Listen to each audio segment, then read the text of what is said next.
अध्यात्म विज्ञान कोई धर्म या संप्रदाय नहीं है, ये स्पिरिचुअल साइंस है जो कुदरत के कानून पर आधारित है। ये विज्ञान पूरे ब्रह्मांड के सभी रहस्यों को उजागर करता है और जीवन के सभी पहलुओं को समझने के लिए एक नई दृष्टि देता है। इसी को आर्ट ऑफ विजन कहते हैं, दुनिया को देखने की एक नई दृष्टि, जो अध्यात्म विज्ञानी परम पूज्य स्वामी श्री कमलेशानंद जी के निर्देशन में सनातन सत्य का अनुसंधान कर हमारे जीवन को प्रकाशित करे। जय सच्चिदानंद। स्वामी जी, अनुभव की श्रेणी बढ़ रही है तो उसी का उपयोग कर लेता हूँ कि धीरे धीरे अल्टीमेटली सारा कुछ हमारा ज्ञान दर्शन को डेवलप करते करते, दृष्टि में करेक्शन करते करते, प्रज्ञा का सहारा लेते हुए, कुदरती रचना और कुदरत के कानून को देखते हुए, और मैं शुद्ध आत्मा हूँ, सच्चिदानंद हूँ, सब बातों को ध्यान में रखते रखते अल्टीमेटली हमको अनुभव की श्रेणी में आना है।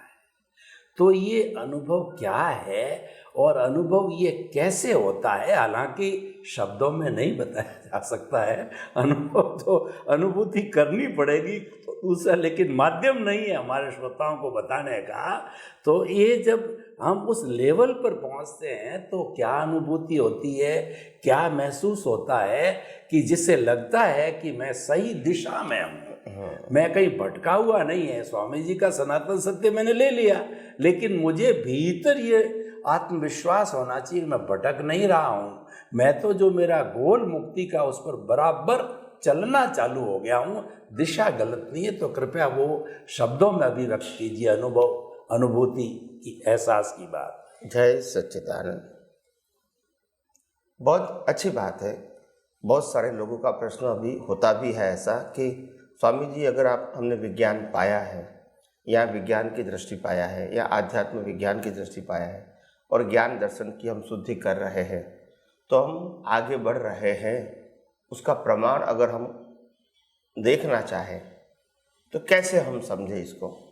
और वो प्रश्न जायज़ है, क्योंकि हो सकता है।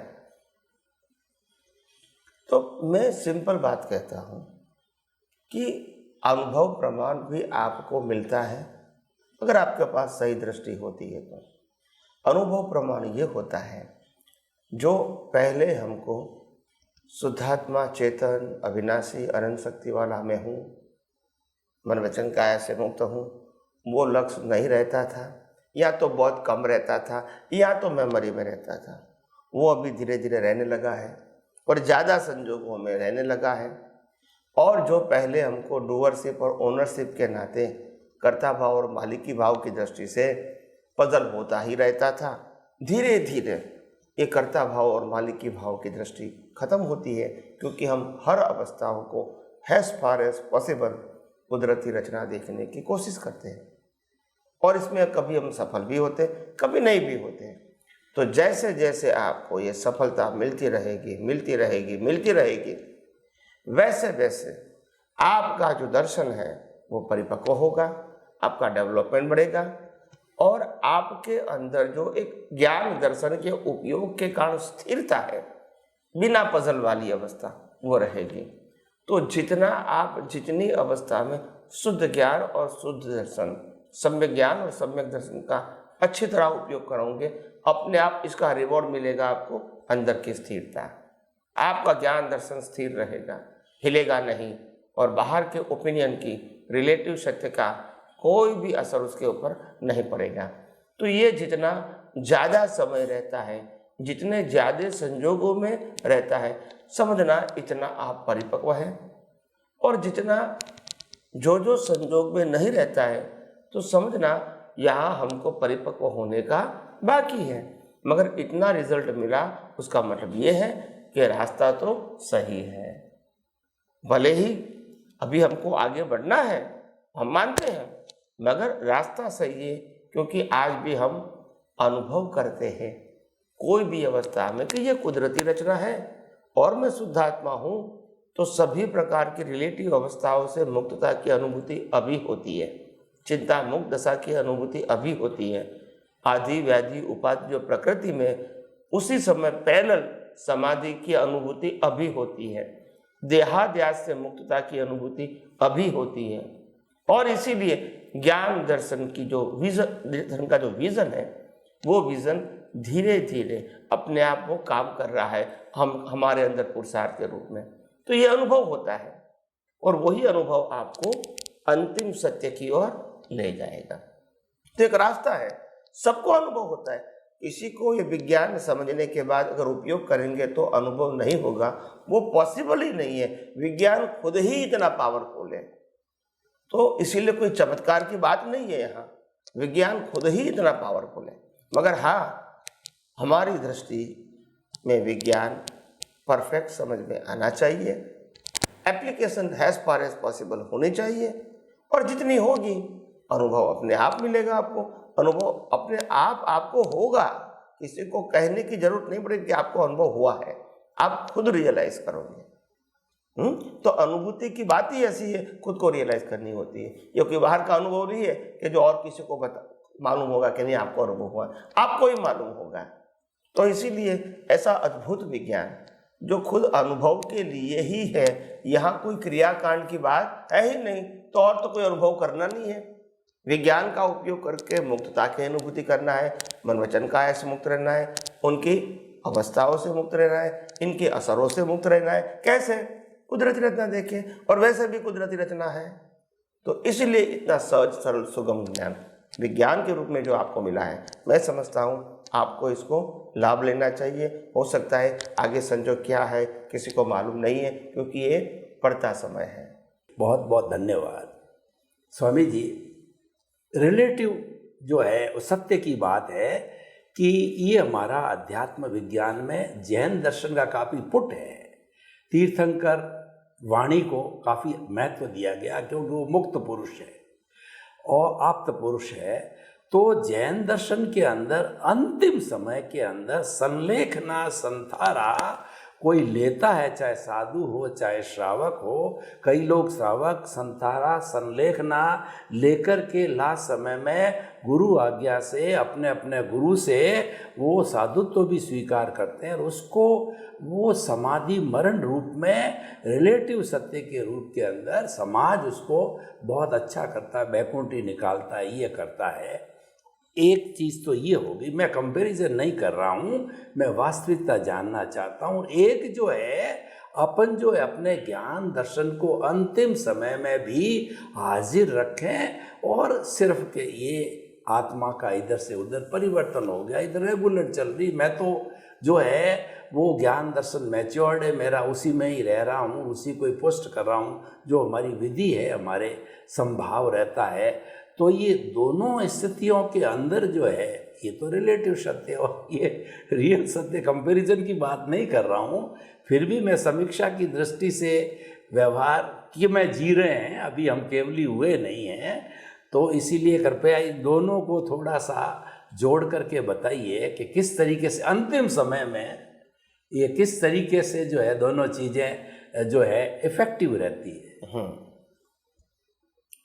देखो, ज्ञान दर्शन वो आत्मा की हाजिरी का मुख्य लक्षण है, और वो ज्ञान दर्शन रिलेटिव भी हो सकता है और ज्ञान दर्शन रियल की और तरफ ले जाने वाला भी हो सकता है। वो ज्ञान दर्शन की क्वालिटी क्या है, वो क्वालिटी कैसे निर्भर करेंगे? जिस ज्ञान दर्शन में शरीर की वैल्यू होगी, शरीर सेंटर पॉइंट होगा, वहाँ मिथ्या ज्ञान मिथ्या दर्शन ही होगा, भले शुभ है या अशुभ है, पाप वाला है या पुण्य वाला है। और जहाँ ज्ञान दर्शन में सेंटर में आत्मा होगा तो वो सम्यक ज्ञान दर्शन ही होगा, भले उसको उपयोग कम या ज्यादा हो सकता है। तो प्रश्न सेंटर का है कि आपका सेंटर शरीर है या आत्मा सेंटर आत्मा है। आगे जाते हैं कि भी अगर सेंटर शरीर होता तो क्या होता, तो संसार के सभी प्रश्न आपके प्रश्न बन जाते हैं, क्योंकि सेंटर क्या है? शरीर है। और अगर सेंटर में आत्मा है तो शरीर के प्रश्नों से आपको कोई कंसर्न नहीं है। शरीर को प्रश्न होगा, आपको कोई कंसर्न नहीं है, क्योंकि you are not the body.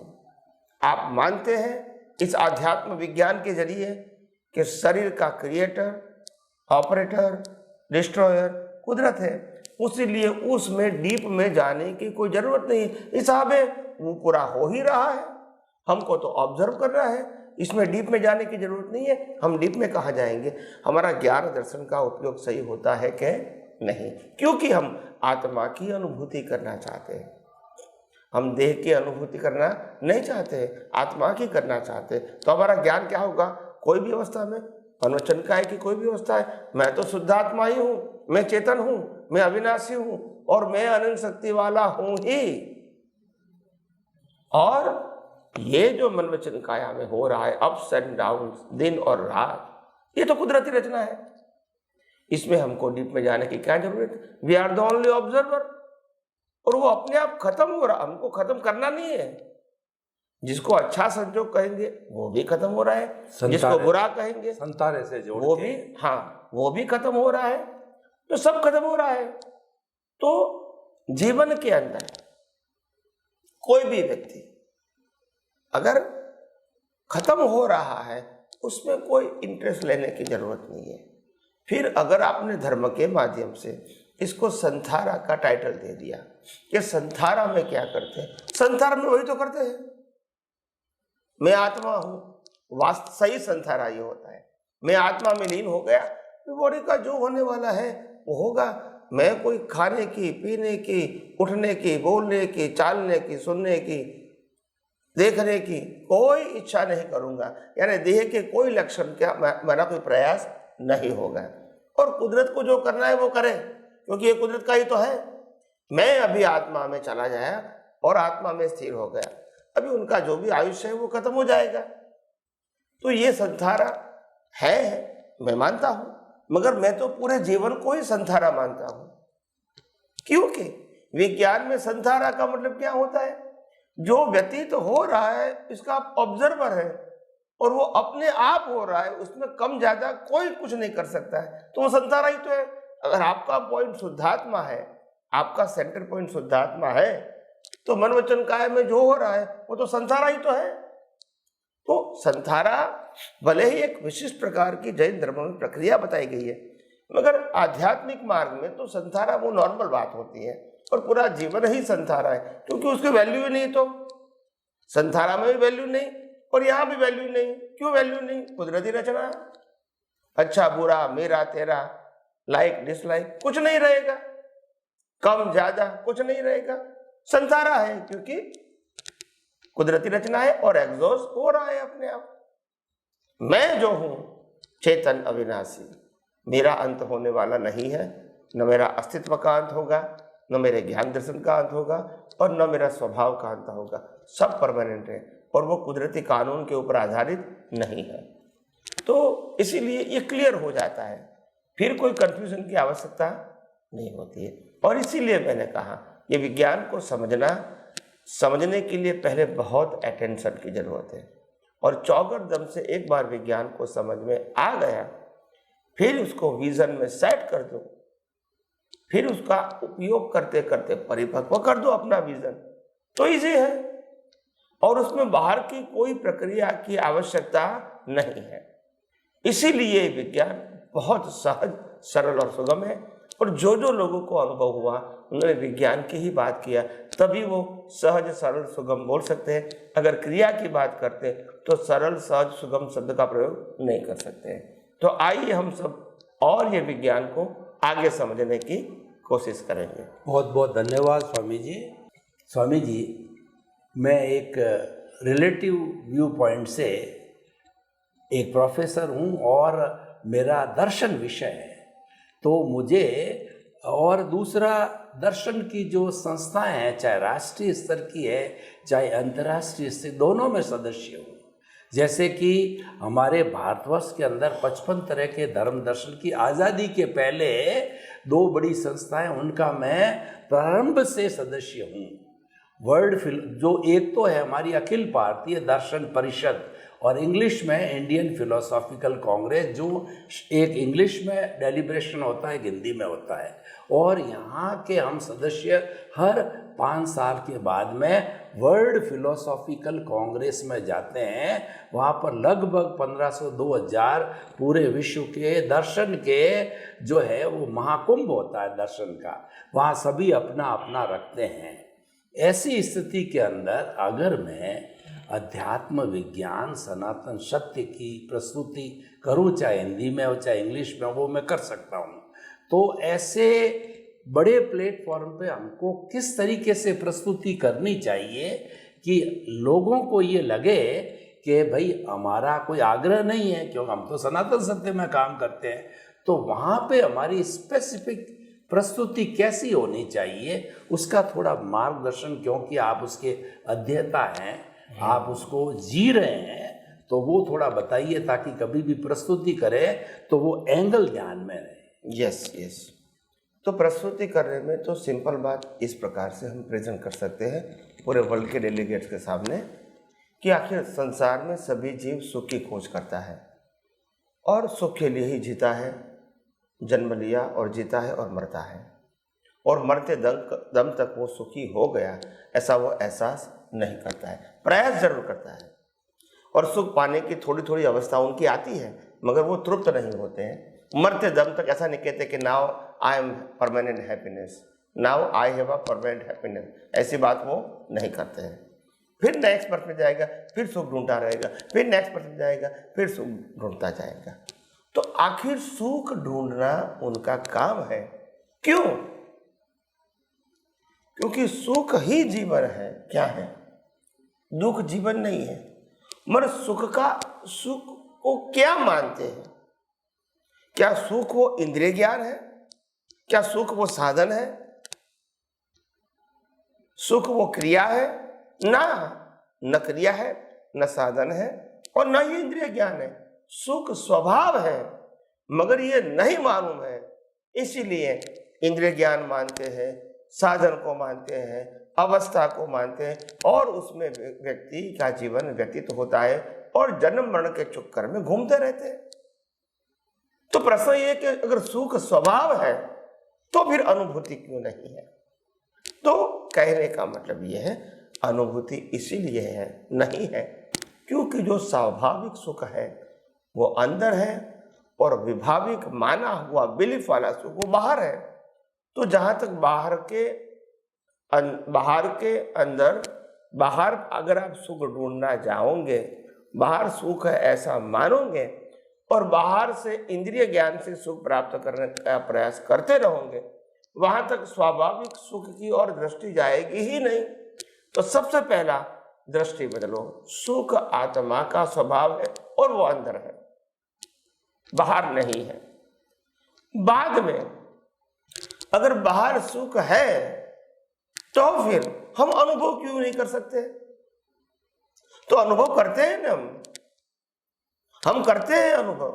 अंदर सुख है इसलिए अनुभव करते हैं, मगर सुख अंदर है, बिलीफ बाहर है। तो बाहर की बिलीफ जब संतुष्ट हो जाती है तो वो सुख का अनुभव करते हैं, वो सुख अंदर है। शरीर का स्वभाव सुख दुख वाला है ही नहीं, इसलिए उसको जलाते हैं तो दुख भी नहीं होता है। तो ये सिर्फ बिलीफ है, और वो बिलीफ को चेंज करना वो इंपॉर्टेंट बात है।